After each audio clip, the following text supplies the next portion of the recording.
All right, let's watch this. This is wild. So he gets out the car. He's clearly got a gun in his hand.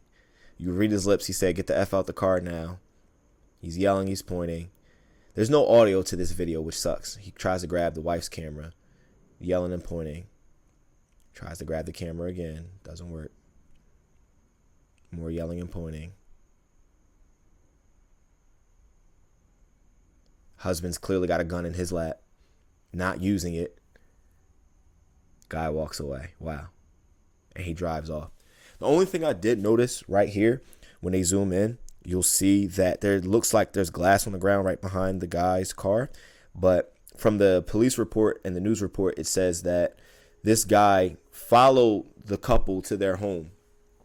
And then once the couple like pulled over as if they were about to like stop the car, he jumped in front of them and brake checked them. So I don't think that glass is from the guy's car. I'm not sure. But this happened in West Palm Beach, I believe it was, Florida. And basically there was a road rage incident. The guy followed this couple. He hops out of his car with a gun. You never do. Now, the husband and wife are in the car. The wife is recording. Husband has a gun in his lap. He could have easily shot and killed that man, and it would have been over with right there. And it would have, not only that, it would have been justifiable self-defense, clearly. The guy in the pink shirt, the offender, he jumps out of his car with a gun. He's yelling, he's pointing. You got your wife in the car next to you. A lot of people, you'll see videos posted by different people on this video particularly posted, and people will say like, oh, well, what are you going to do? And you see a lot of tough guys, a lot of people in the comments talking about, oh, I would have shot him before he would even got to my truck, this, that, and the third.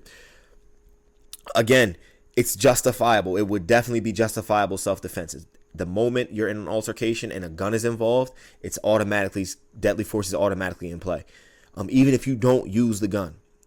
So this particular guy here, he actually got charged with 2 counts of assault with a deadly weapon. Even though in the video, clearly, he never hits anybody with the gun. He never points the gun. Anything along that line. Just simply because he has the gun in his hand while he's approaching that man's car, that man's truck, automatically deadly force is involved, and he's charged with assault with a deadly weapon, as he should be.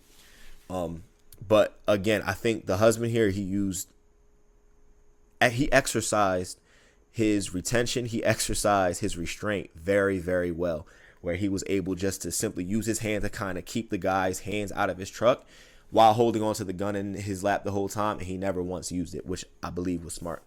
In the news report, they actually play a very small clip of the audio where you can hear the husband ask the wife, should I shoot him? And he didn't, which I think was the better thing to do. It was risky. It was a risky move because the guy that's the offender, he could have easily came up and just shot him in his truck right in front of his wife. He could have killed him right then and there. But he didn't. He actually held on. He waited. The guy never once pointed his gun at him. And the first time he reaches in for the camera, you can see the gun kind of comes up near his head, but he doesn't ever point the gun inside the truck. But yeah, this is wild. This is really, really wild. You could easily be justified in a self-defense shooting at that point. But I believe that the husband did the right thing.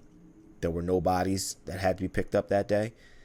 The old guy, he's going to get charged. He's going to do his time. I believe it was aggravated assault and assault with a deadly weapon. I think everything went right here. Even though that's a crazy thing to do. Never, ever do this. Never, ever get into a road rage incident and think because I have my concealed carry permit, like I'm allowed to take my gun out and threaten people. Like, absolutely not. You will go to jail. And you will never be able to carry again.